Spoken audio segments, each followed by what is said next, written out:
I never thought my wedding journey would turn into a battleground with my future mother-in-law. But here I am, Madison Walker, 31 years old, a successful real estate agent, and until recently, blissfully engaged to the love of my life, James Sullivan. It took me months to find the perfect dress, a beautiful vintage-inspired gown that I customized to honor my late grandmother. Every detail was meticulously chosen, from the delicate lace overlay to the subtle beading that caught the light just right. I remember Eleanor, James's mother, complimenting the dress when I showed her pictures, saying it was quaint, in a way that should have been my first warning. Our relationship had been cordial, if a bit distant. She was always polite during family gatherings, and I made every effort to fit into the tight-knit Sullivan clan.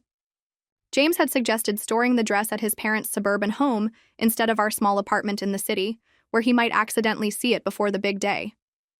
"Mom has that huge spare closet," he'd said, "and she'll keep it safe." Safe? The irony of that word haunts me now. It was exactly 2 months before our wedding when I decided to check on the dress, thinking I might need a final fitting sooner than planned. I called Eleanor to let her know I was coming, but she didn't pick up. When I arrived, the house was unusually quiet. I made my way to the guest room closet where my dress was supposed to be hanging in its protective garment bag. My heart stopped when I slid the closet door open. The closet was filled with Eleanor's seasonal decor, winter coats, and various storage boxes, but there was no garment bag, no wedding dress. My hands trembled as I searched through the hanging clothes, thinking maybe Eleanor had moved it. Nothing. The dress, my dream dress, was gone, and with it, the excitement I had been nurturing for my perfect day began to crumble into something cold and unsettling in the pit of my stomach. James and I had been dating for 4 years before he proposed on a snowy evening in Central Park, a perfect moment that felt like the culmination of our love story. We'd met at a charity auction where I was representing a luxury property, and he was attending with his family's investment firm. Our chemistry was instant, despite our different backgrounds. I came from a middle-class family in a small town, worked my way through college, and built my real estate career from scratch. James grew up with wealth, private schools, and family connections. Still, we balanced each other out. I brought spontaneity to his structured world, and he offered stability to my sometimes chaotic life. Looking back, I should have paid more attention to the subtle warnings about Eleanor. There were comments about my career. Real estate is so accessible, isn't it? Though I always hoped James would end up with someone in a more established profession.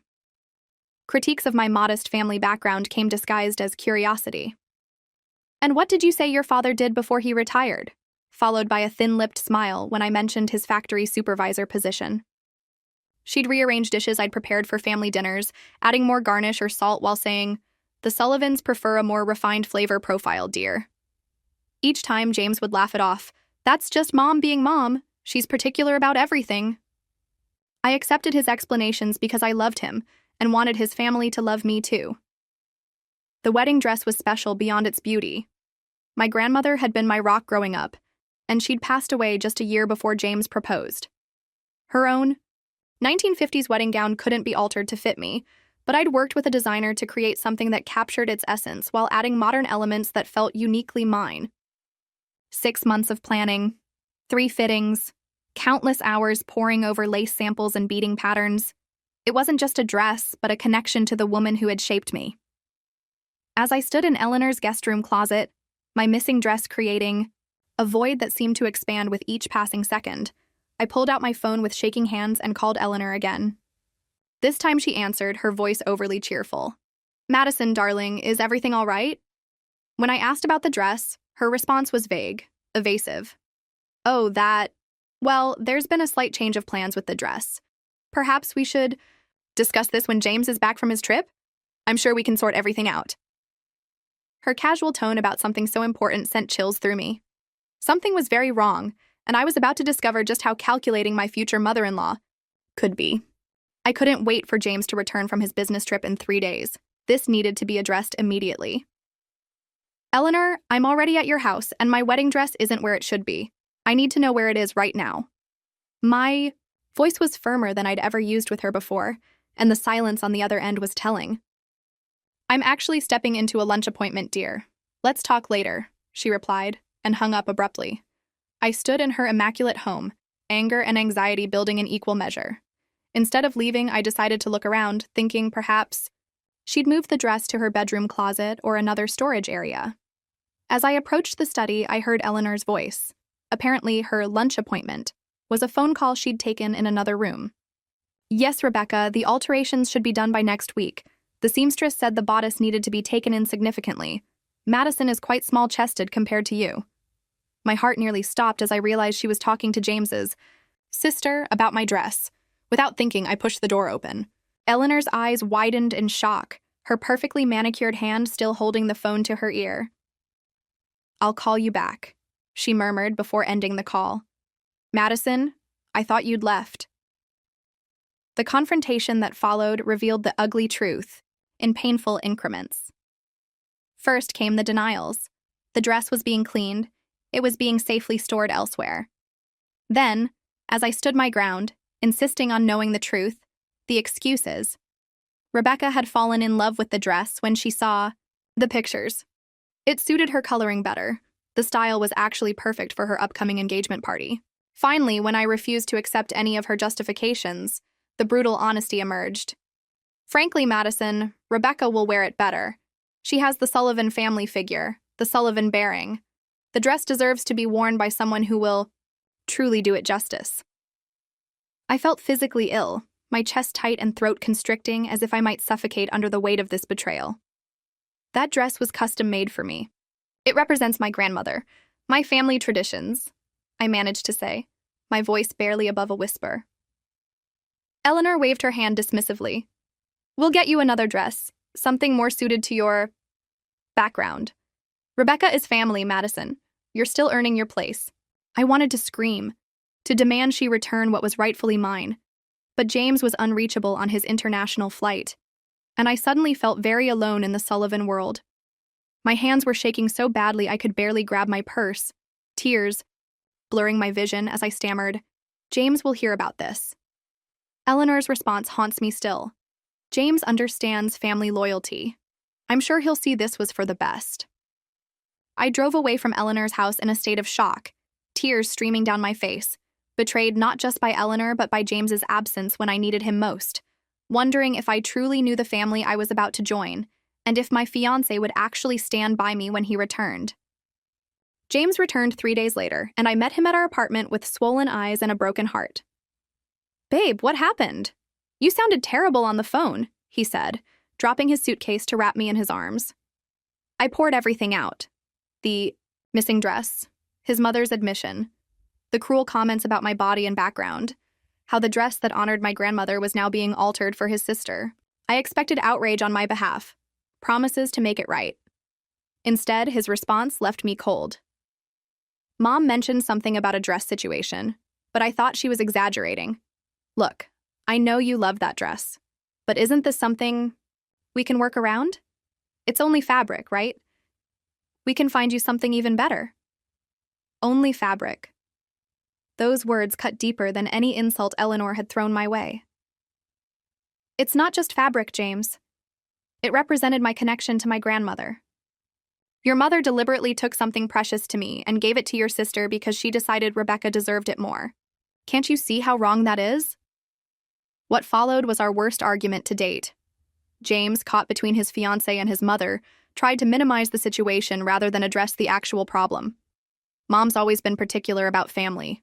Traditions. Maybe she didn't realize how important the dress was to you.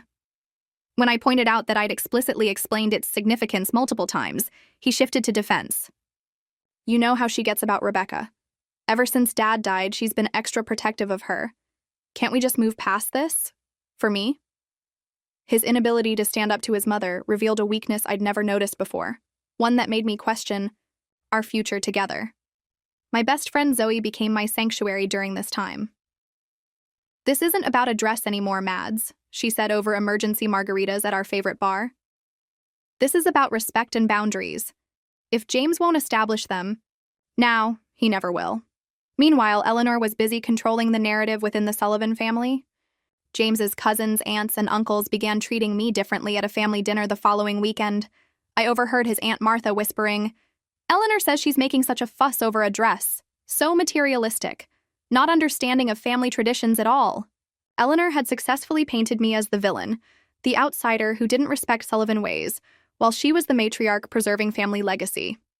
The final blow came when Zoe sent me a screenshot from Rebecca's private Instagram account that a mutual friend had forwarded. There was my dress, my creation, being pinned and tucked on Rebecca's body, the caption reading, "Alterations for the big day. Thanks, Mom, for finding me the perfect dress. Blessed, Arkshach, Sullivan tradition." The alteration process had already begun, destroying any hope of getting my dress back intact. As I stared at the image of my dream being dismantled and reshaped for someone else, something inside me shifted. The hurt was still there, but now it was hardening into something else entirely: determination. 3 weeks after discovering the theft of my dress, I reluctantly went dress shopping again, accompanied by Zoe rather than any of the Sullivan women who had previously volunteered. The experience felt hollow. Each gown I tried on a pale imitation of what I'd lost.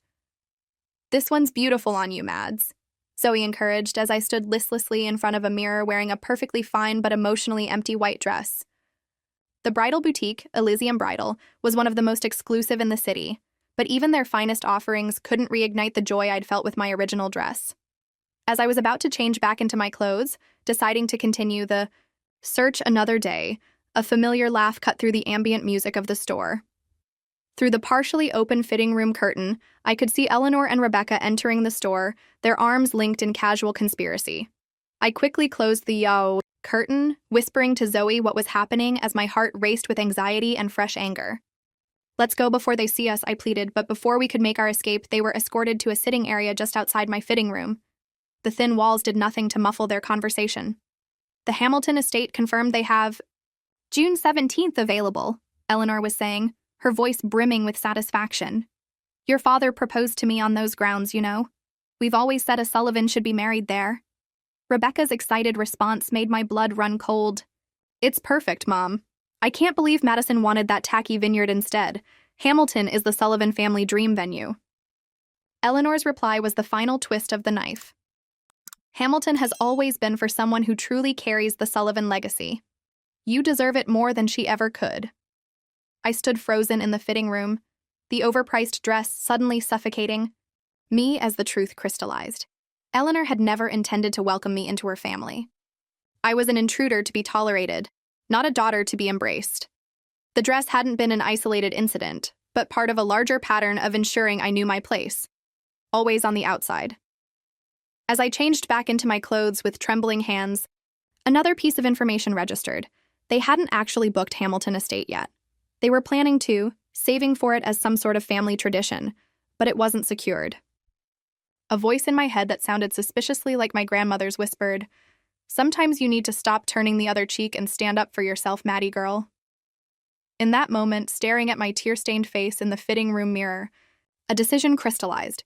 I would not be Eleanor Sullivan's doormat any longer. This wasn't just about a dress anymore. It was about whether I could spend the rest of my life being second best in my own family. As Zoe and I slipped out of the boutique unseen, a question hammered in my mind with each heartbeat. Did I even want to marry into the Sullivan family at all? The answer wasn't as straightforward as I once thought it would be, and for the first time, I allowed myself to truly consider what life married to James and eternally connected to Eleanor would actually mean. That evening, I poured my heart out to Zoe over a bottle of wine in my apartment, recounting every detail of what I'd overheard at the bridal shop. "It's like I'm in some twisted fairy tale where the evil queen is my future mother-in-law," I said, trying to laugh through tears. Zoe, always my voice of reason, didn't laugh. "Madison, this isn't about a dress or even a venue. This is about how you'll be treated for the rest of your life if you don't establish boundaries now." Her words echoed my own growing realization. The next day, I made 2 appointments, one with a therapist specializing in family dynamics, and another with my office to take some personal days. Dr. Patel, my therapist, helped me process my feelings in those first sessions. "You're experiencing not just grief over the dress, but grief for the relationship with your in-laws that you hope to have," she explained. "Before we discuss actions, we need to be clear about what you want." That question haunted me for days. Did I want to cancel the wedding entirely? Despite everything, the answer was no. I loved James, flaws and all. His inability to stand up to his mother was frustrating, but I believed in the man he could be, separate from Eleanor's influence. I didn't want to lose him, but I needed him to see the dynamic clearly and choose to change it. After a week of intense reflection, I decided to stop being reactive and start being strategic. If Eleanor Sullivan wanted to play chess with my life, she'd find I was no pawn. My first move was subtle. I reached out to a colleague who specialized in historic properties to casually inquire about Hamilton Estate. "Looking for a client, Mads?" he asked. "Something like that," I replied, trying to keep my voice neutral. What I learned surprised me. Hamilton Estate wasn't actually booked years in advance as Eleanor had implied. With the right connections and deposit, it could be secured relatively quickly. I spent hours researching the property's significance to the Sullivan family, learning that Eleanor had her engagement photos taken there, that generations of Sullivans had celebrated milestone events on its grounds. It wasn't just a beautiful venue. It was a symbol of their perceived social status, their family legacy.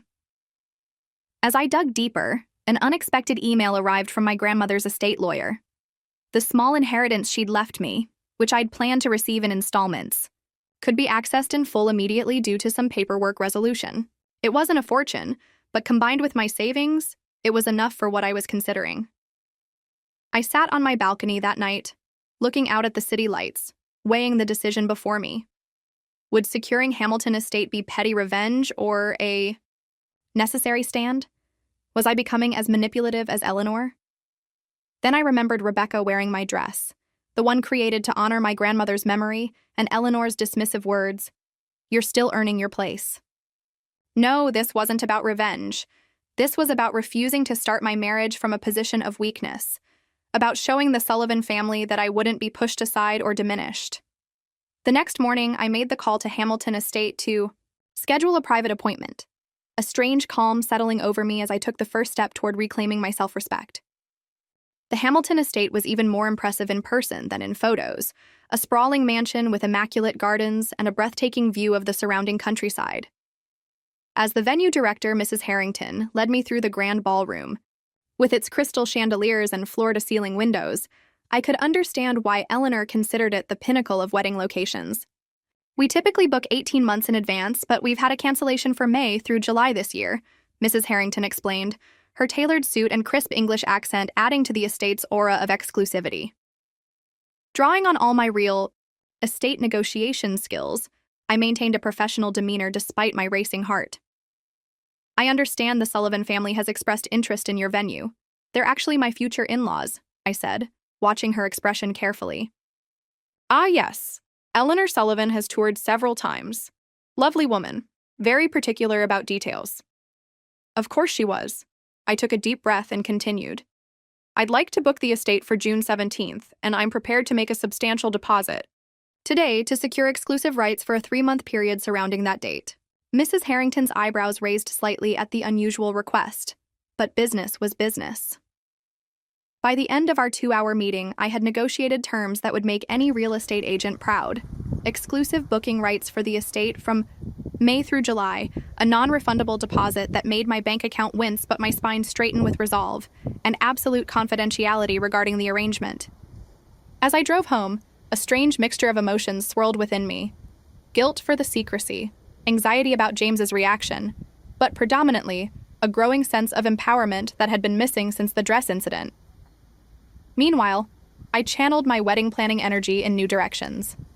I found an up-and-coming dress designer whose work I'd admired on Instagram, Luciana Torres, who promised to create a gown even more breathtaking than my first, working overtime to meet my shortened timeline.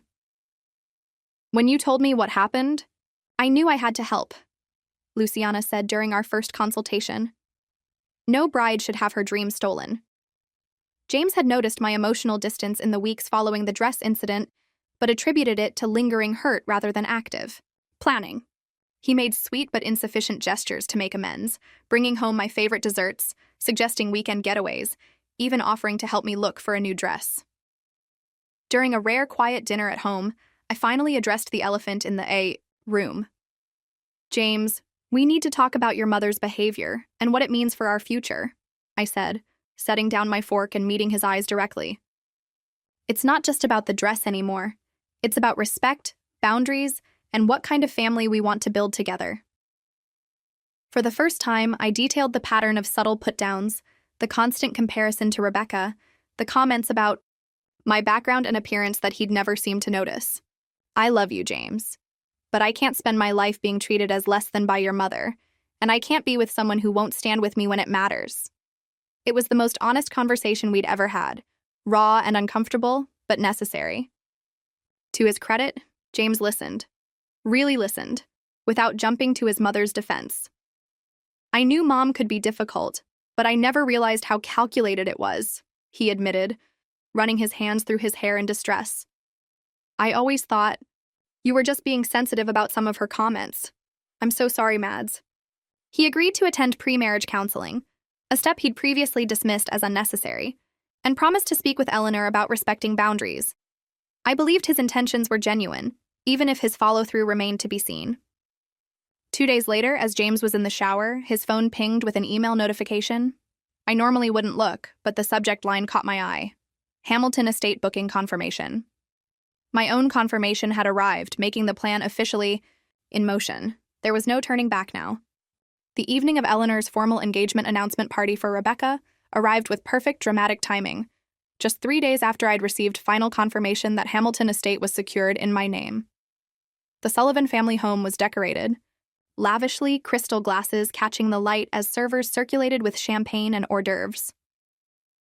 Eleanor had seated James and me at the far end of the table, away from the immediate family members clustered around Rebecca and her fiancé, Chad. I wore a sleek black dress that made me feel armored for battle, though outwardly I maintained a pleasant smile as Eleanor tapped her glass for attention.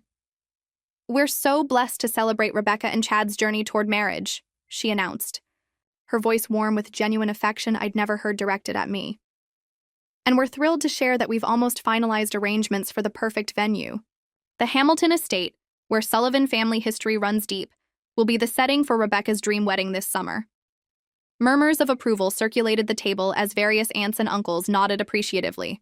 Rebecca beamed, adding, "We're just waiting for the final paperwork, but Mom's connections have practically guaranteed it'll be ours for June 17th. I felt James glance at me, clearly noting my sudden, intense focus on my water glass. I'd told him nothing about Hamilton, knowing this confrontation needed to happen organically. Throughout dinner, Eleanor and Rebecca discussed wedding plans in excruciating detail, from the imported flowers to the custom-designed table settings. The Hamilton ballroom will look magnificent with the Sullivan family's silver candelabras, Eleanor mused, speaking directly to Rebecca's future mother-in-law while pointedly ignoring me. Our family has always envisioned celebrating our most significant moments there. I remained quiet, picking at my roasted salmon and mentally rehearsing what would inevitably come. After dessert, as guests moved to the living room for coffee, James cornered me in the hallway, his expression troubled. "What's going on with you? You've barely said 2 words all night and you practically flinched every time Mom mentioned Hamilton Estate." The moment of truth had arrived sooner than I'd anticipated. Taking a deep breath, I met his eyes and spoke quietly but firmly. "Hamilton Estate is already booked for the entire summer. I know because I booked it."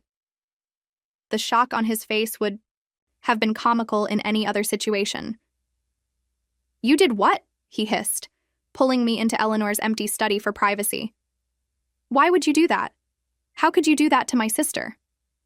The argument that followed was intense but hushed, neither of us wanting to create a scene at the party. James accused me of being vindictive, of stooping to his mother's level. I laid out every manipulation, every slight, every instance where he'd failed to defend me, culminating in the wedding dress theft.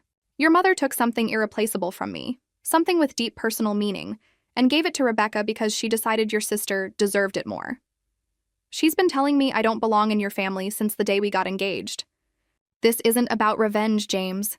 This is about finally standing up for myself when no one else would." The hurt and confusion on his face nearly broke my resolve, but years of accumulated pain had finally found their voice. "I need some time to think," he said eventually, his voice strained. "This isn't the woman I thought I was marrying." He left the study without looking back, and I heard the front door close moments later.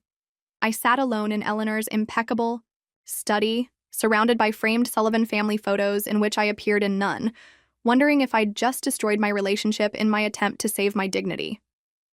I drove home alone that night, fully expecting to find James waiting, but our apartment remained empty until morning. I'd barely slept when my phone rang at 7 a.m. Eleanor, her voice trembling with barely contained fury. "Madison, the estate. Manager just called me. She says Hamilton is booked for the entire summer by someone else. Someone with your name." The confrontation I'd imagined for weeks was finally happening, but instead of satisfaction, I felt strangely calm. "Yes, Eleanor, it is. I booked it weeks ago." Her gasp was audible. "Why would you do such a spiteful thing? This is Rebecca's dream venue. This is a Sullivan family tradition." The perfect opening had been handed to me. Like my wedding dress. Was my tradition? The one custom made to honor my grandmother that you gave to Rebecca because she would wear it better? The silence on the other end spoke volumes. When Eleanor finally responded, her voice had dropped to a dangerous softness. "James will never forgive you for this. He understands the importance of family loyalty." I was formulating my response when I heard the apartment door open. James had returned, his expression unreadable as he set his keys on the counter. "I need to go, Eleanor," I said simply, and ended the call before she could protest. The moment of truth had arrived. Not just about Hamilton Estate or a wedding dress, but about the future of our relationship and what kind of man James Sullivan truly was. James stood in our kitchen, looking exhausted, his usually immaculate appearance rumpled from what had clearly been a sleepless night. "I drove around for hours, then crashed at Ethan's place," he explained, referring to his college roommate. "I needed to think without anyone's influence." The silence between us felt heavy with the weight of decisions that would determine our future. Finally, he spoke words I never expected to hear. "I'm sorry, Madison. I'm so sorry I didn't see what was happening. I've been making excuses for my mother my entire life, telling myself she means well even when her actions hurt people I care about." He walked over and took my hands, his voice thick with emotion. "What she did with your dress was inexcusable, and my response was even worse. I dismissed something precious to you as just fabric because it was easier than confronting her." For the first time, I saw James clearly, not just the man I loved, but also the son who'd been conditioned to prioritize his mother's feelings above all else. "I talked with Ethan all night," he continued. "He pointed out things I've been blind to for years. How Mom treats you versus Rebecca. How she's sabotaged every relationship I've had that she didn't personally approve. I don't want to lose you, Mads, and I don't want to be the kind of husband who doesn't protect his wife." His words were healing a wound I hadn't realized was still bleeding. The following week was transformative. We attended our first counseling session with Dr. Patel, focusing specifically on establishing healthy family boundaries.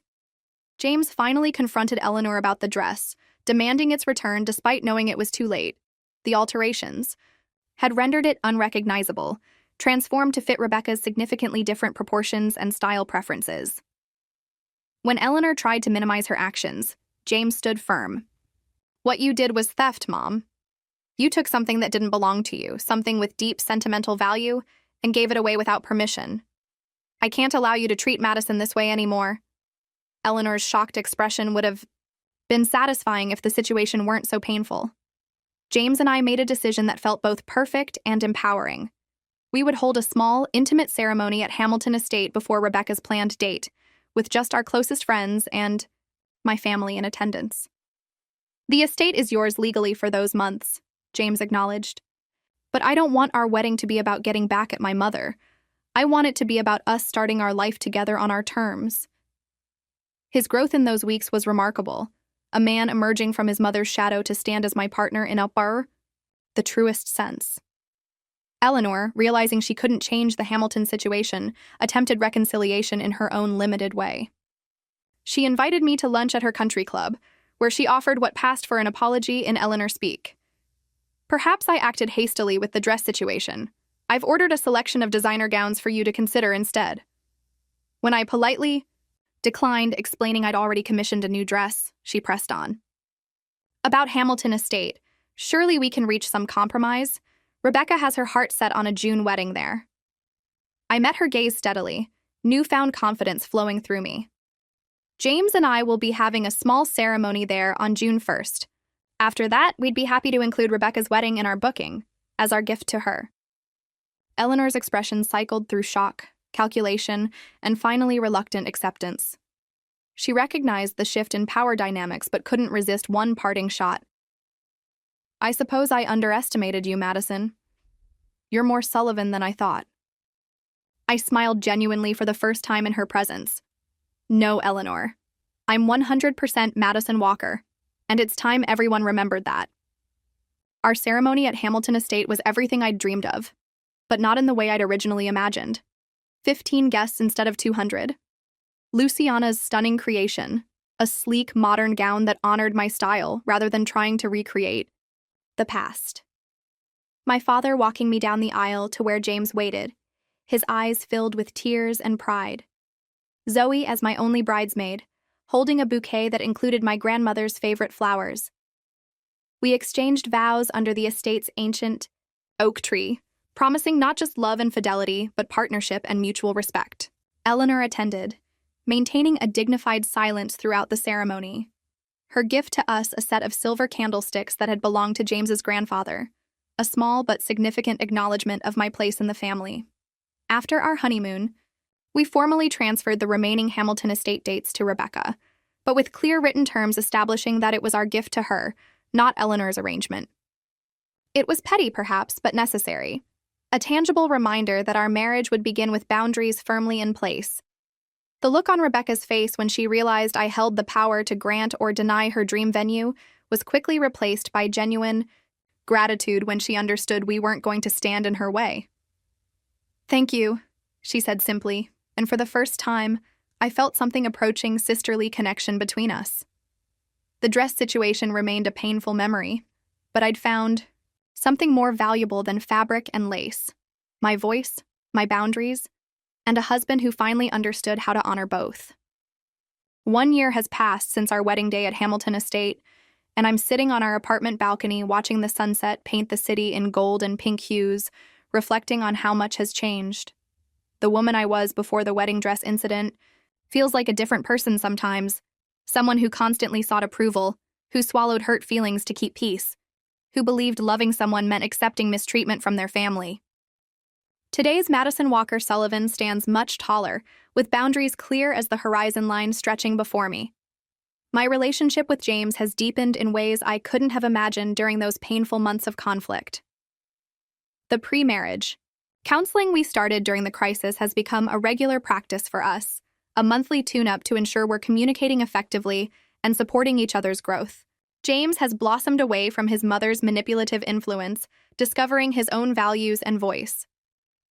"I never realized how much of my life was lived trying to avoid disappointing her," he confessed recently. "It's exhausting to live that way, and I'm sorry I expected you to do the same." Eleanor remains Eleanor, a woman unlikely to change fundamentally at her age, but our dynamic has shifted dramatically. After witnessing James's transformation and realizing I couldn't be intimidated or controlled, she's developed a reluctant respect for me. She still makes occasional comments about my clothing choices or career decisions, but they lack the barbed edges that once drew blood. I've learned to respond with pleasant firmness. "Thank you for your input, Eleanor, but we're happy with our decision." The wedding dress incident taught me that forgiveness doesn't require forgetting.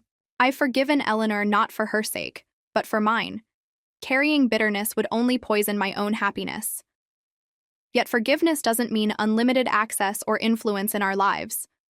We maintain healthy distance, limiting visits to major holidays and family events, always with clear boundaries and exit strategies. James supports these boundaries without question now, understanding they protect our marriage rather than threatening his relationship with his mother. Rebecca and I have developed an unexpected friendly relationship built on the foundation of mutual respect that formed after the Hamilton Estate resolution. She confided recently that she'd never wanted my dress in the first place. It was Eleanor who convinced her she deserved it, playing on insecurities Rebecca had about her own engagement.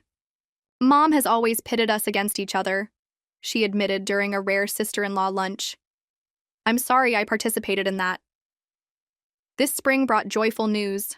James and I are expecting our first child, a development that has intensified our commitment to maintaining healthy family boundaries. We've already had frank discussions about Eleanor's future role as grandmother, establishing guidelines before the baby arrives. Our child will never be used as a pawn or compared to cousins, James stated firmly during a difficult but necessary conversation with his mother. Every grandparent in their life will respect our parenting decisions, or their access will be limited. In a surprising twist of fate, I found myself mentoring other women navigating difficult in-law relationships. It began with a colleague's tearful confession about her future mother-in-law's interference, and spread through word of mouth until I started a monthly support group that meets at a local cafe. "You helped me find my voice," one woman told me last month after successfully establishing boundaries with her husband's overbearing family. "I never thought I could stand up for myself without losing my relationship."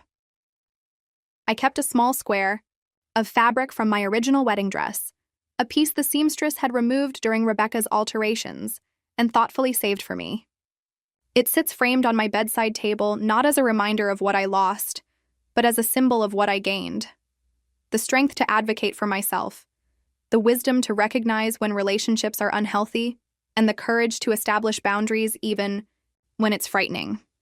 Perhaps the most important lesson from my journey is that true love requires truth.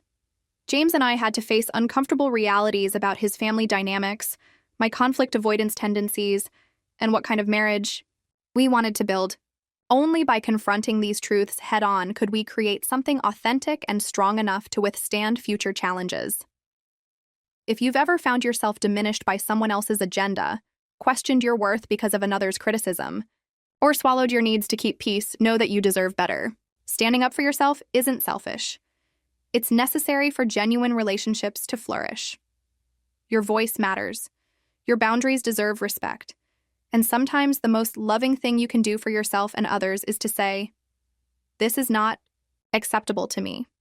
Thank you for joining me on this journey of self-discovery and growth. I'd love to hear about your own experiences with difficult family dynamics and how you navigated them.